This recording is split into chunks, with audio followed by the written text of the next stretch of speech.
ఉన్న వాళ్ళందరూ మంత్రివర్గంలో మంత్రివర్గ సభ్యులుగా మీరే ఉండరు, మీరే గవర్నమెంట్లో ఉండరు, అంతా మీరే రూలింగ్లో ఉండరు.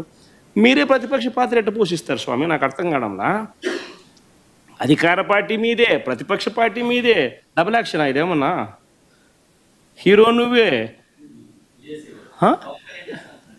అదే నేను చెప్పే స్వామి, రెండు పాత్ర డబుల్ యాక్షన్. ఒక పక్క నువ్వే కొడతానంటే ఈ పక్క నేనే కొడతానంటే ఎట్లా కుదురుతుంది స్వామి? అది ఉండేది ఈరోజు అసెంబ్లీలో రెండు పార్టీలు ఉన్నాయి, వాళ్ళంతా కలిపి అధికార కూటమి.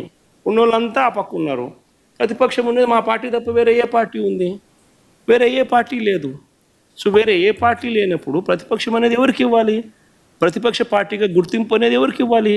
ప్రతిపక్ష పార్టీగా ఉన్న వాళ్ళకి ఇవ్వాలి. సో న్యాచురలీ ఆ పార్టీకి ఎంతమంది అన్నా ఎమ్మెల్యేలు ఉండని స్వామి, వాళ్ళకి ఓ లీడర్ అనేవాడు ఉంటాడు కదా. సో ఆ లీడర్ని ఏమంటారు?